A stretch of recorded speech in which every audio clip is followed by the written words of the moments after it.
Texas lawmakers are at a pivotal crossroads, weighing the future of hemp-derived THC products in the state. Behind legislative doors, concerns arise about unregulated access, especially for young people, and the potential dangers of a largely unchecked market. However, the possibility of enacting a sweeping ban on hemp-derived THC products raises pressing questions and concerns. Many challenge whether such an approach truly benefits Texans or, conversely, opens the door to unintended and negative consequences. Here are several key reasons why lawmakers and voters alike should carefully consider the implications of a complete ban. Firstly, hemp-derived cannabinoids like THC and CBD have shown considerable therapeutic promise. Many Texas residents rely on these compounds for relief from chronic conditions.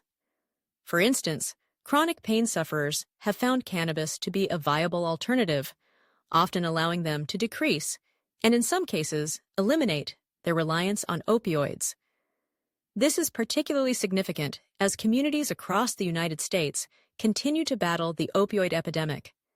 In addition to pain management, cannabinoids have been studied for their ability to reduce seizure frequency in epilepsy patients, to alleviate symptoms related to multiple sclerosis, and to manage neuropathic pain. CBD, in particular, has been highlighted for its calming effects, which help those grappling with anxiety or sleep disorders. Restricting access to hemp-derived THC products could directly hinder the well-being of countless patients who currently depend on these options for their daily quality of life. Beyond personal health and wellness, the potential economic disruption from an outright ban cannot be overstated. Today, the hemp industry is a crucial pillar of the Texas economy. In 2024 alone, sales of hemp products brought in an estimated $5.5 billion, generating over $268 million in tax revenues. The industry supports thousands of jobs, from retail positions, where average wages are on the rise, to agricultural, processing, and logistical roles that ripple across urban and rural communities alike. If Texas were to implement a strict ban, projections warn of a $10.2 billion loss in economic activity and the disappearance of tens of thousands of jobs. In an era where economic stability is paramount, undermining a thriving industry could result in widespread consequences. There's also the matter of comparative harm. Research reveals that, on several fronts, THC may pose fewer health hazards than widely legal substances such as alcohol and tobacco. Studies indicate alcohol consumption has more damaging effects on brain health than marijuana use, and the negative societal impacts of alcohol often overshadow those associated with cannabis. Public perception mirrors this scientific understanding. A significant share of Americans now believes that alcohol carries a greater risk both to individuals and society as a whole than cannabis does.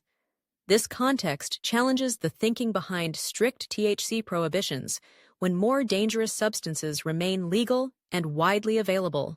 Public opinion only reinforces these points. National polls show that around 70% of Americans believe marijuana should be legal in some form. The consensus crosses party lines. Among Republicans, 2/3 support adult use legalization, and nearly 3/4 back medical access. In Texas, support is even more emphatic, with nearly 4 out of 5 residents favoring medical marijuana legalization, and 62% supporting recreational access. To pass restrictive laws contrary to such overwhelming public sentiment risks alienating constituents and fueling skepticism about representative democracy. Rather than reaching for the blunt instrument of prohibition, Texas could take a more nuanced, effective approach. Targeted regulations, designed to address specific concerns, have been proposed. These include banning harmful synthetics and limiting products that appeal to minors, while preserving access to natural Delta-8 THC and Delta-9 THC, all while allowing responsible adults continued access to regulated products. In considering the path forward, it's clear that a blanket ban on hemp-derived THC products carries costs that are too great to ignore.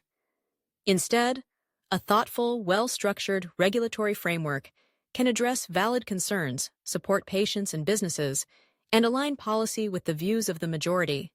For Texas, the balanced choice leads not to prohibition, but to regulation and progress.